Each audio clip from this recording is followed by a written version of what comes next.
interruption, and we are back with the priest Plato, Center for Advanced Spiritual Studies, and he's continuing with his discussion. Priest Plato, are you ready? Yes, very good. Yes, I'm ready. Okay. So yeah, just to repeat, the Dogon believed that there was God's creation of the first world, and that the first world failed, and he began a second creation. But the reason that he destroyed the first world is because it was not effective.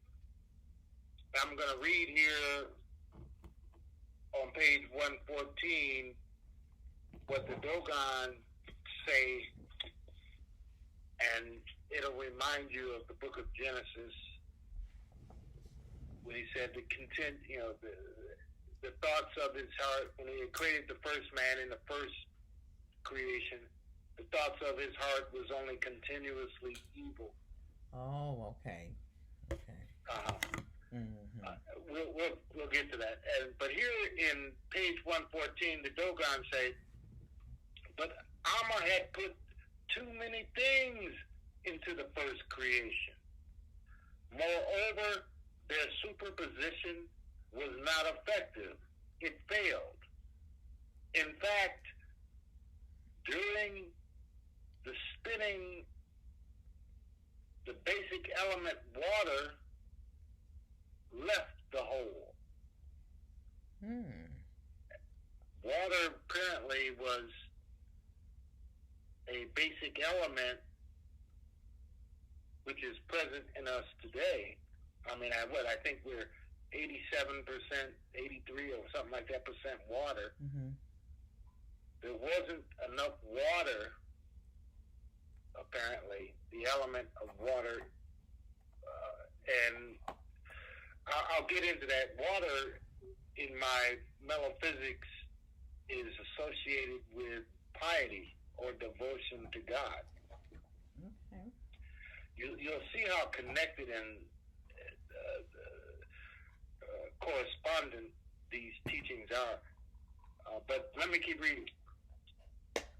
He says, in fact, during the spinning, the basic element water left the whole.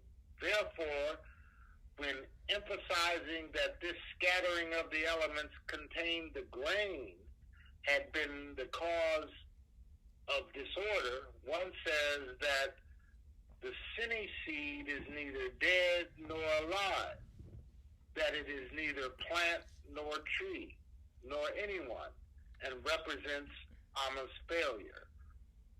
Amma was not satisfied with the creation of this world by the sinning, which constituted a first failed attempt, a first exercise.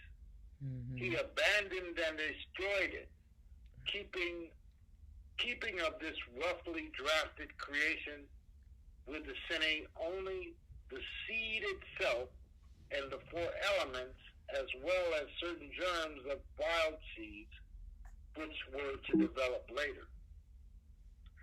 So in other words, he's saying that from the first creation, which he destroyed, he kept only the seed itself and the four elements, as well as certain germs of wild seeds, which were to develop later. Now, the same thing is stated in Scripture. He kept certain seeds and certain elements from the first creation, Noah and his sons, and certain wild germs, certain germs of wild seeds, which were their wives, and not to bring down the idea of women, because we don't know where Noah, his sons, got their wives. We don't know much about these wives. No. In other words, wild seeds. In a sense that they weren't as cultivated as the seed of Noah and his sons. Having, I don't want to. I can get into that, but I don't want to belabor that point. But I'm just saying the similarity between what the Dogons say in terms of him, of the Most High God having a first creation, destroying it, except for a certain fundamental germ seed, certain elements, and a few wild seeds. He carried those on into the new creation. And again, this is reminiscent of Noah and family, and also the animal pairs. Yes. Carried in the ark. Right? Yes. Those could very well be the wild seeds. The animal pairs carried in the ark.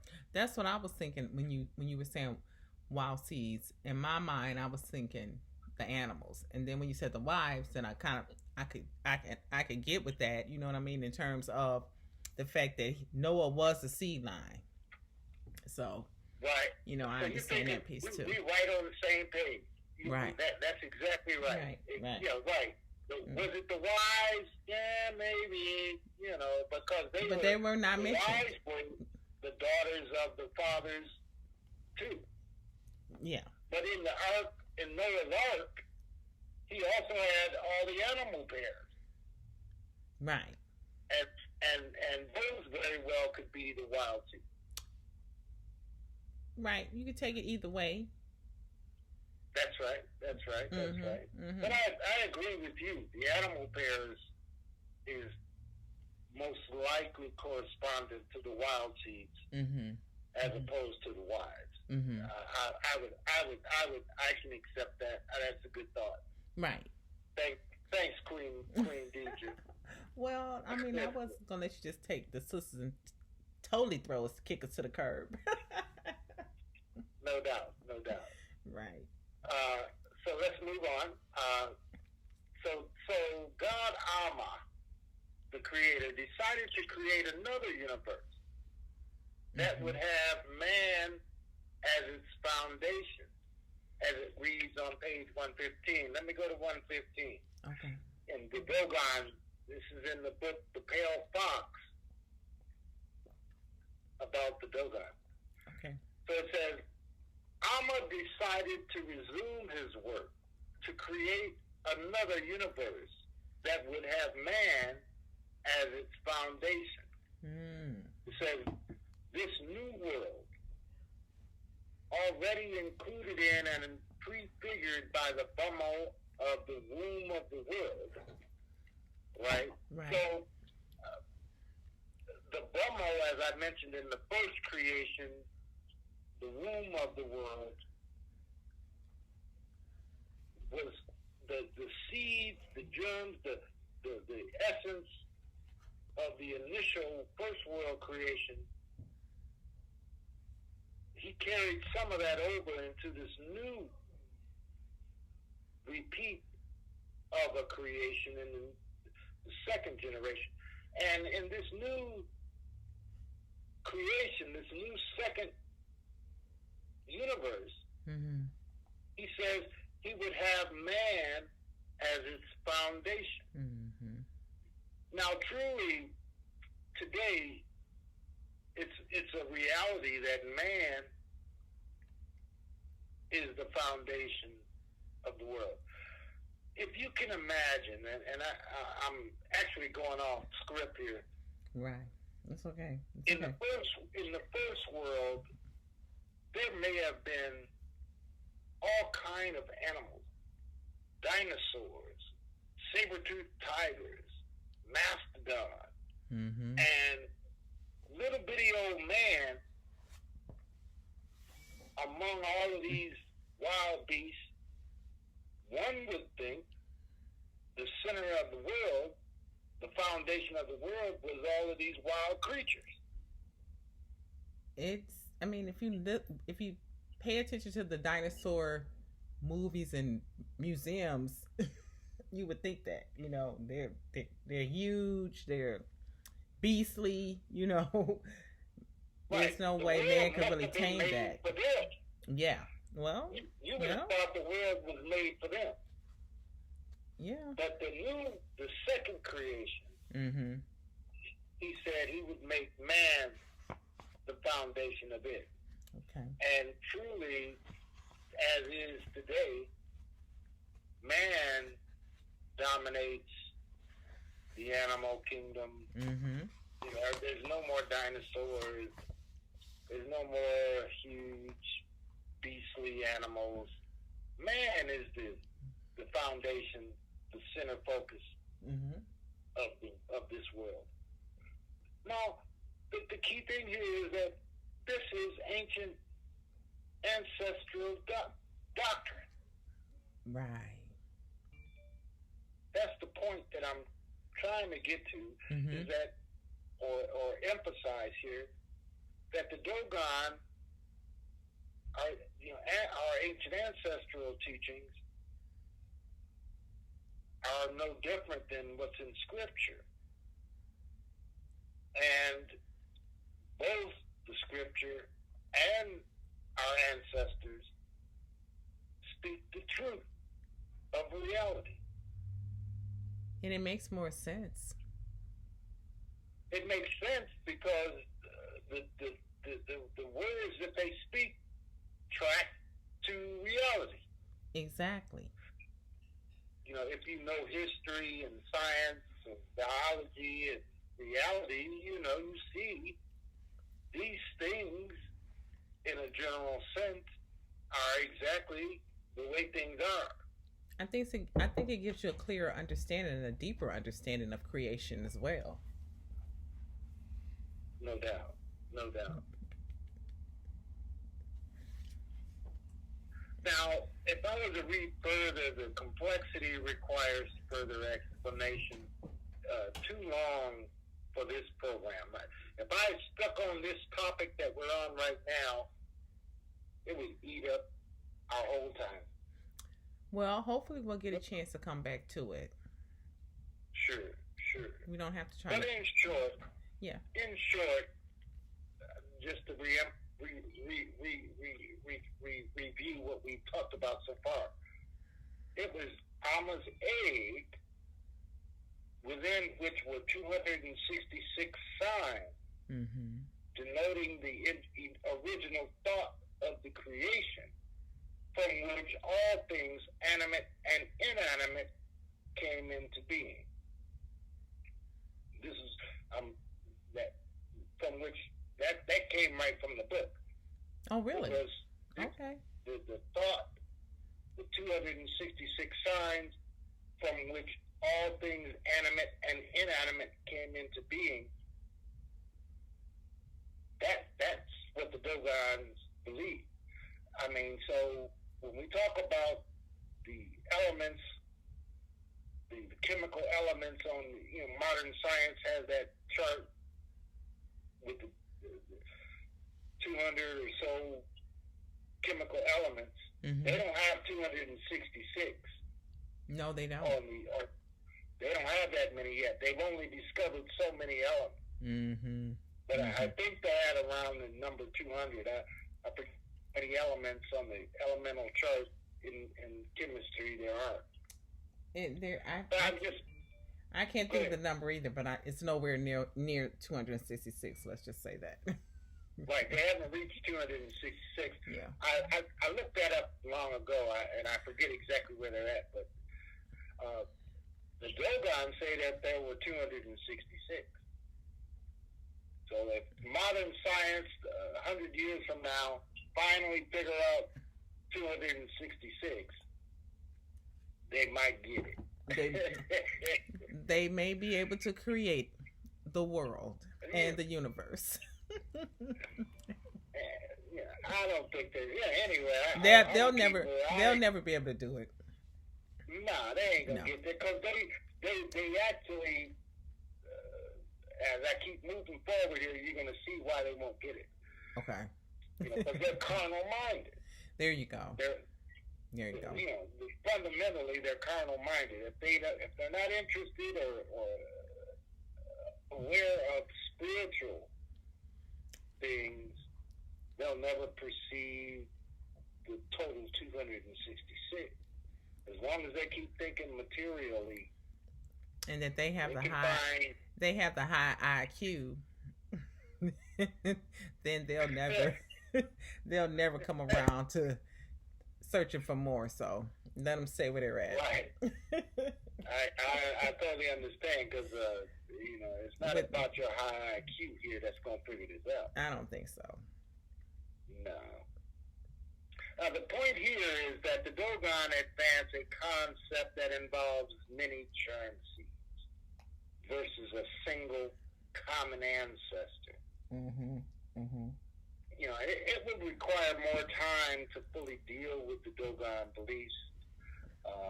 I surely recommend that the listeners pick this book up, meditate on it, reflect on it, and think of it in a higher perception than just an African primitive tribal thought.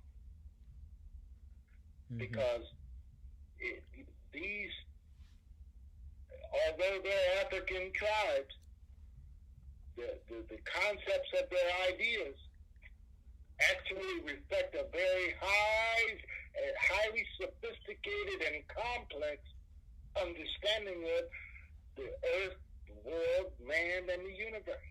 Definitely.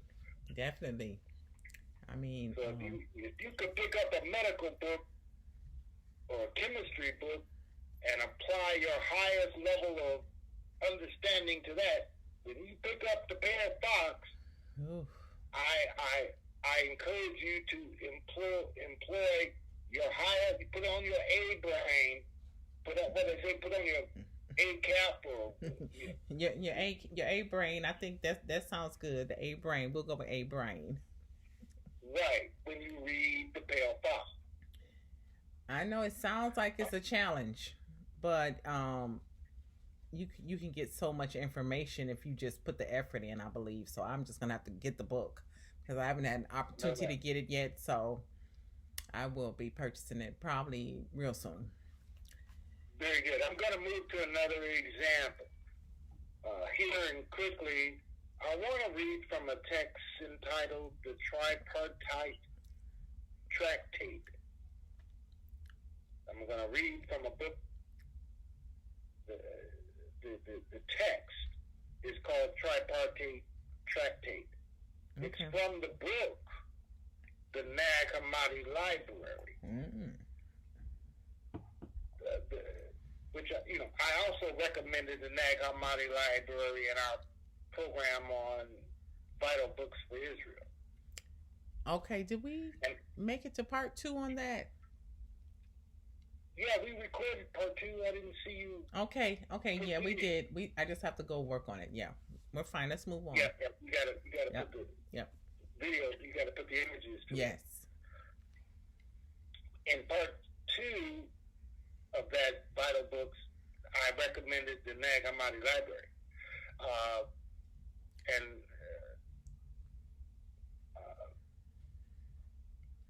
I could spend time showing many similarities between, in this text, Tripartite Tractate, to the Dogon, to biblical ideas.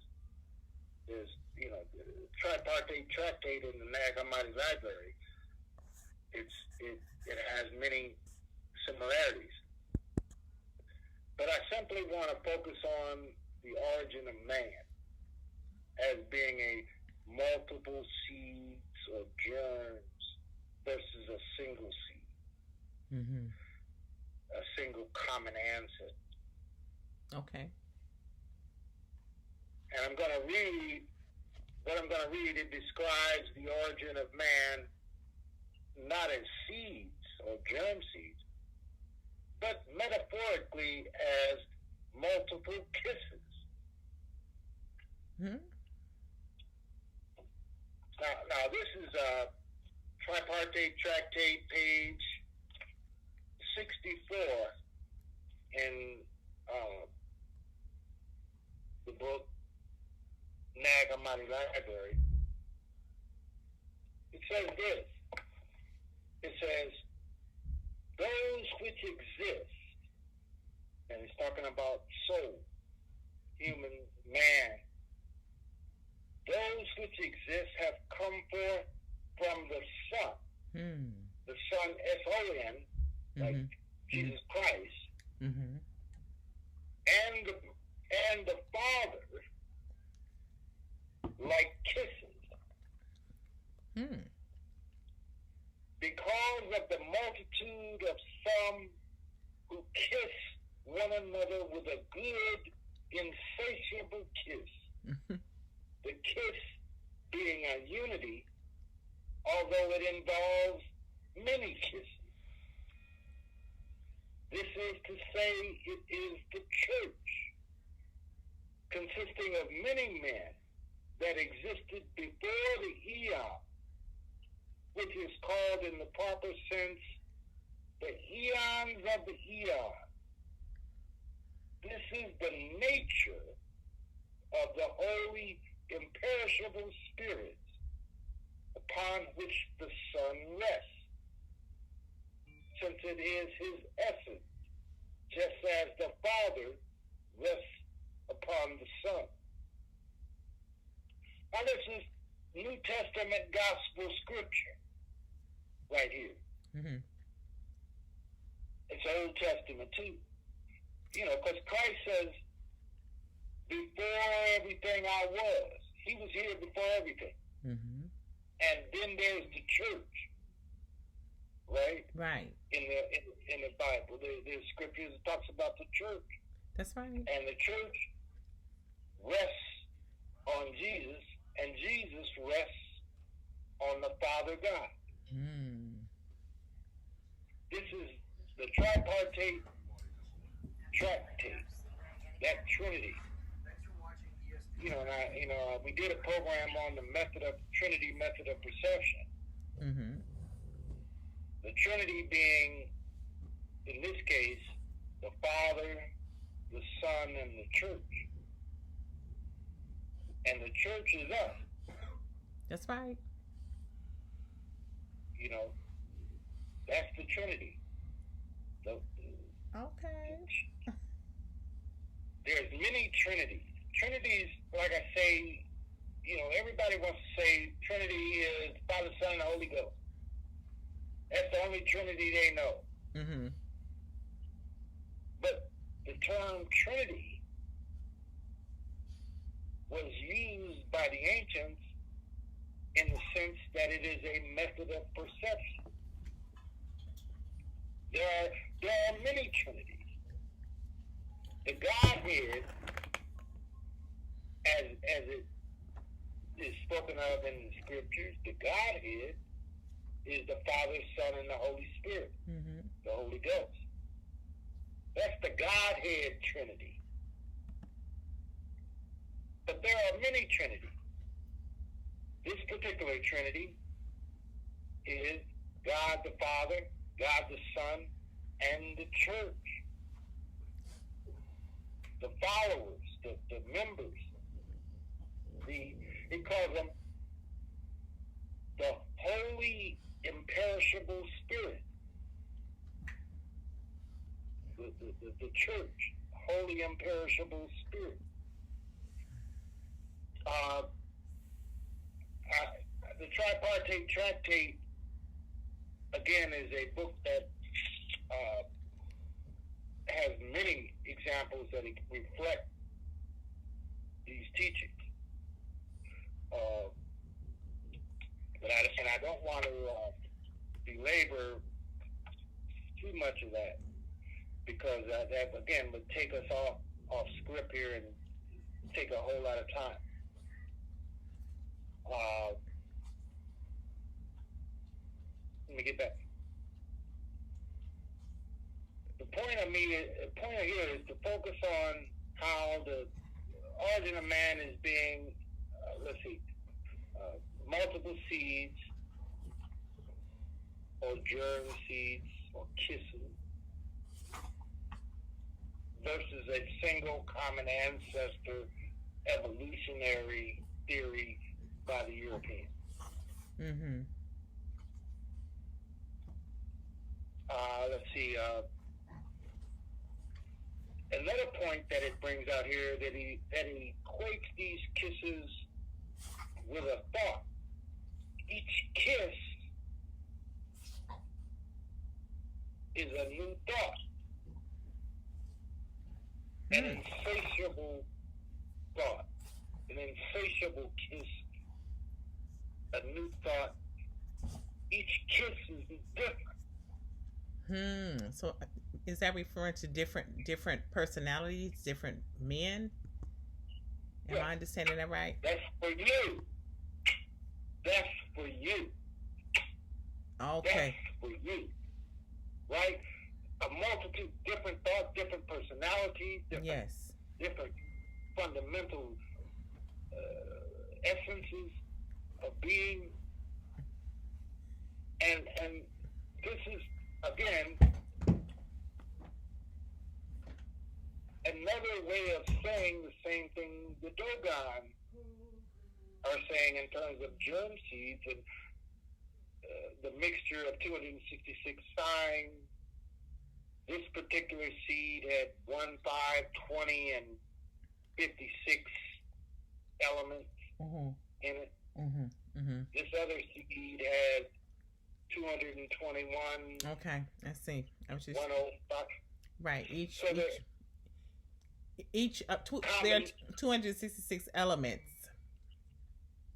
Right, out of which a multitude of combinations come forward. Right. Okay, I'm getting it a little bit now. Very good, very good. And in this particular text, it's saying that each kiss was a different combination. Okay. Of those. Yes. Right. And when you're talking about kisses, you're talking about passion and love energy, and excitement. Well, if you had 10 kids. Right. And you wanted to give each one of them a kiss. John, I love you. Sally, I love you. Okay. The kiss. Yes. Because here it says the kiss is the unifying factor. You gave each one of the 10 children a kiss. And you kissed all 10 of them. That kiss, in one sense, is the unifying factor. Because they all got a kiss. But each kiss was a unique thought. This one for John. Right. This one for Sally. This one for Mary. This one for Michael. This is the ancient concept of the creation. And that's the point I'm trying to get to, is that mankind is of a unique origin from God, the Creator, and each being has a unique character, personality. Yeah. And there is no. Go ahead. There's no common ancestor concept in in Mm. terms of our origin. Exactly. I understand. Very good, very good. I'm glad. Yeah. The individual is of a unique thought, no two being alike, as we can clearly see in life. That's right. We can see it in life. I mean, you got children. Oh, Ain't no yes. two of them alike. Not They're your one. children, though. Yes. And you love every one of them. You love them all. Yes, I do. But they're all different. That's the unifying factor. Yes. Your love for all of them. Mm-hmm. Mm-hmm. But they all ain't the same. No. In no way. And in no way. You the mother, you know there ain't nothing alike. None of them. Not a one. They're all different. That's exactly right. That's the same thing with God. Mm-hmm. And the world that you met. Now God is much more greater than you. Oh, yes. Whereas, you get to 10 kids and you probably at your maximum of consciousness to deal with all of them. Whereas God, the Most High, He don't have billions Yeah. of children Mm-hmm. and know each one of them and have no problem with it. That's amazing. That's amazing. It and is. that, It is. helps us to understand the nature, not the nature, but the essence of God. Mm-hmm. The Most High. That's why He's called the Most High God. That's right. So we are getting at about almost an hour. Almost. Yes, you have I'm a little. only halfway done. Well, did we say we want to do a part 2 and possibly Right. a part 3? I thought we'd be able to. I'm only halfway through part 1. I know. We got to do. It's gonna be a 3 or 4 parter. That's fine. Let's That's cut. okay. Let's cut it off here, and That's okay. we will be picking it right back up. So we're gonna go ahead and stop and. Right. We want to keep them to